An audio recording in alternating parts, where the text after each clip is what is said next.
Jai Hind दोस्तों, and I welcome you all to the audio revision number 2 of this podcast series of income tax, जिसमें आज का topic है presumptive income. ये भी एक ऐसा टॉपिक जिसमें as per the Finance Act 2023 a minor amendment has happened and that is why it becomes of utmost importance. Presumptive income में तीन सेक्शंस आते हैं, section 44AD, section 44ADA and section 44AE. मैं पहले तीनों सेक्शंस का एक हेडिंग्स दे देता हूं.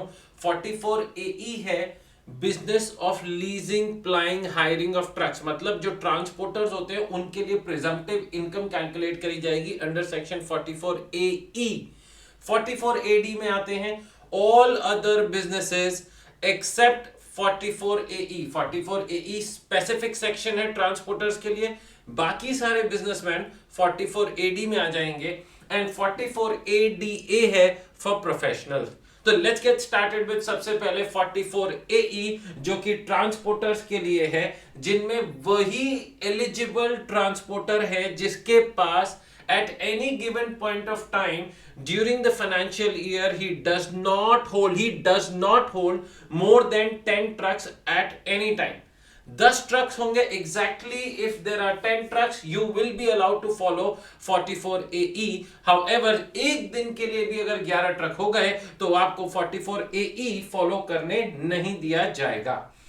प्रिजम्पटिव इनकम को अंडर सेक्शन 44AE दो हिस्सों में बांटा गया and that depends upon the weight of the truck, that depends upon the weight of the conveyance. और कहते हैं heavy goods vehicle और other than heavy goods vehicle.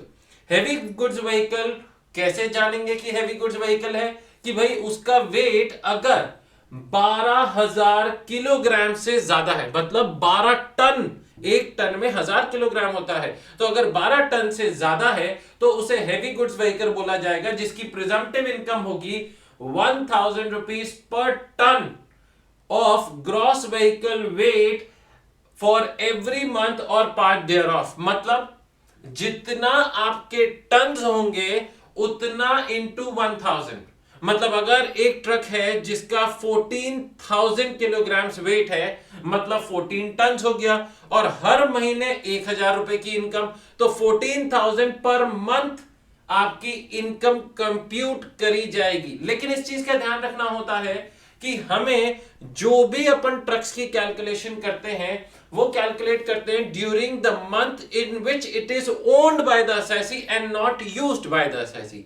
Sir इसका क्या मतलब हुआ? इसका मतलब हुआ कि अगर आपने एक ट्रक खरीदा 25 अगस्त को लेकिन उसे यूज किया 5 सितंबर से, तो आपको क्या अगस्त के महीने की भी प्रिजम्पटिव इनकम लेनी होगी? The answer is yes. तो हेवी गुड्स व्हीकल के लिए है 1000 पर टन और पर टन पर मंथ और part of the month during which it is owned by the assessee. और अगर other than heavy goods vehicle, मतलब अगर वेट 12,000 किलोग्राम से कम है, 12 टन से कम है, then the fixed monthly income of that other than heavy goods vehicle is 7,500 per month or part of the month during which it is owned by the assessee.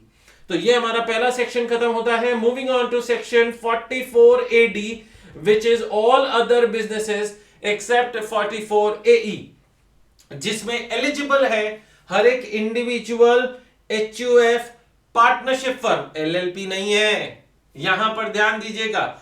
Individual, HUF and partnership firm, not LLP, जिनका turnover from the above business does not exceed 2 crore.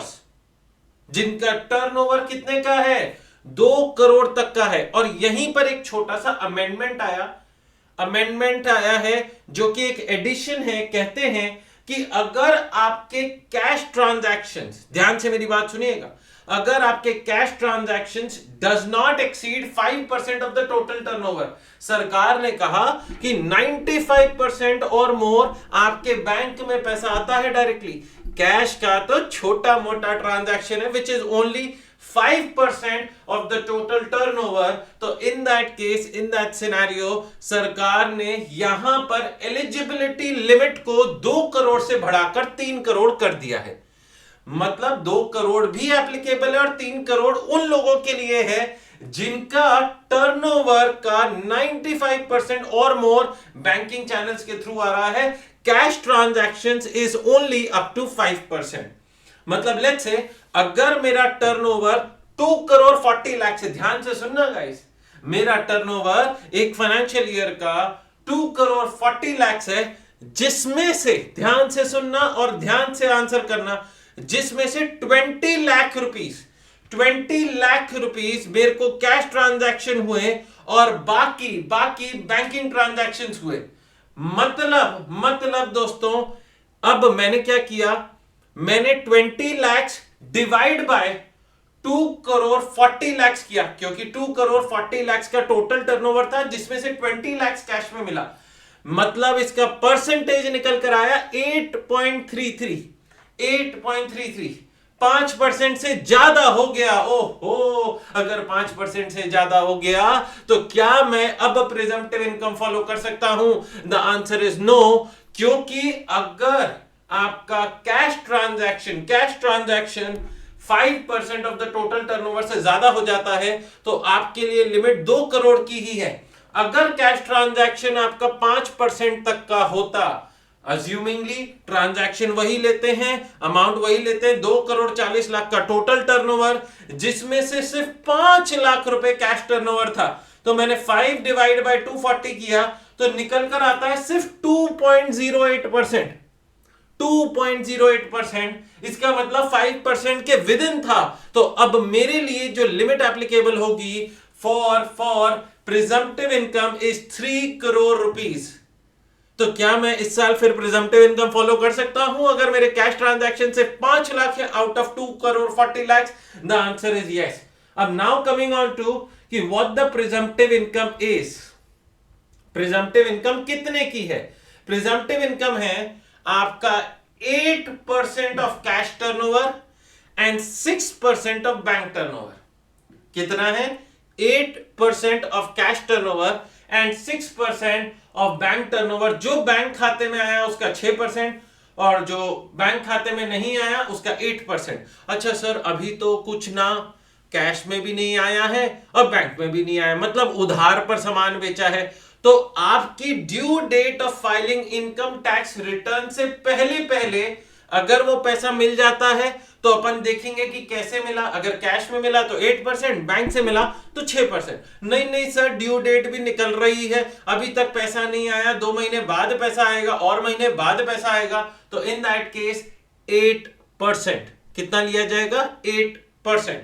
तो ध्यान से conclude करूं तो जो bank turnover है उसका 6% और जो अदर देन बैंक टर्नओवर है, मतलब ऐसा पैसा जो अभी मिला भी नहीं, उसको 8% की कैटेगरी में ही डाला जाएगा, 8% की कैटेगरी में ही डाला जाएगा। मूविंग ऑन, एक्सेप्शंस हैं कुछ जिन पर ये वाला सेक्शन 44AD अप्लाई नहीं होता।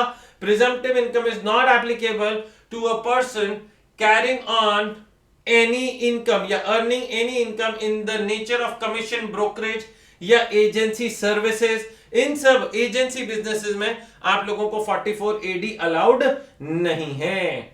And the last point which relates to section 44AD, which is a very important point, जो कहता है कि अगर, ध्यान से मेरी बात सुनिएगा, if you were eligible to follow 44AD, however you did not do so, आप एलिजिबल थे लेकिन आपने फॉलो नहीं किया, तो in that case, in that scenario, अगले 5 साल के लिए, for the next 5 years you will be prohibited, for the next 5 years you will be prohibited to follow section 44AD। तो सरकार ने कहा अगर आपने हमारे सेक्शन को एक बार ठुकराया तो हम आपको अगले 5 साल तक ठुकराते रहेंगे।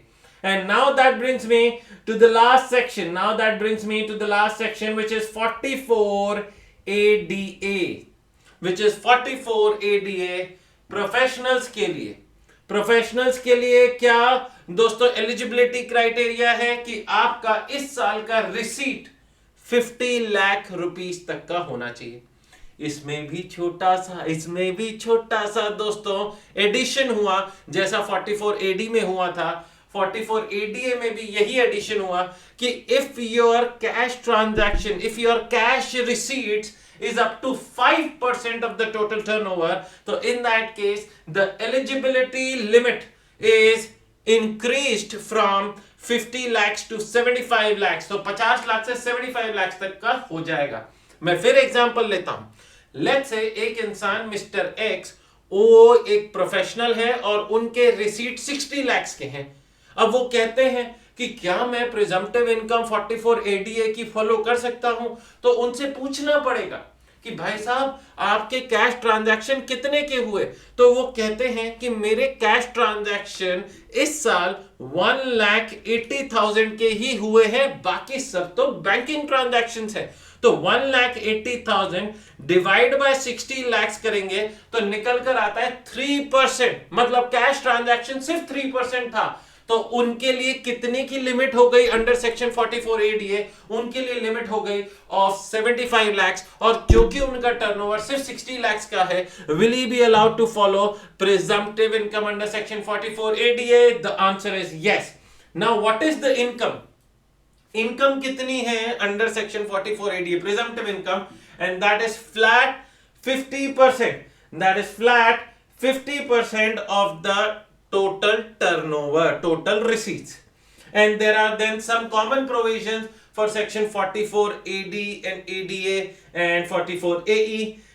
कहते हैं all business expenses including depreciation shall be deemed to be reduced. सारे खर्चे मान लिए जाएंगे कि आपने माइनस कर दिए हैं, लेकिन ध्यान दीजिएगा यहां पर deduction for partnership firm, deduction for partnership firm जो कि सेक्शन 40B में मिलती है, वो 44 AE business of flying of trucks, business of leasing of trucks में अलाउड होगी, 44 AD और 44 ADA में अलाउड नहीं होगी।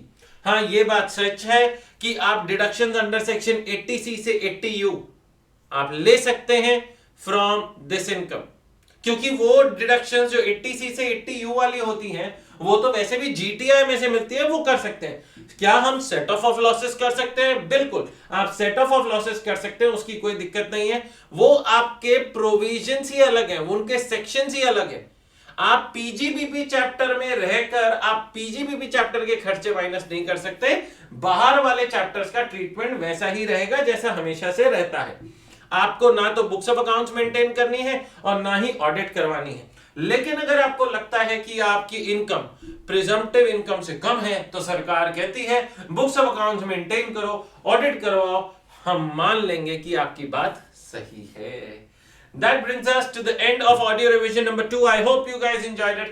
Please do not forget to share it with your friends and in all the possible groups जहां पर CA के आपके दोस्त हैं।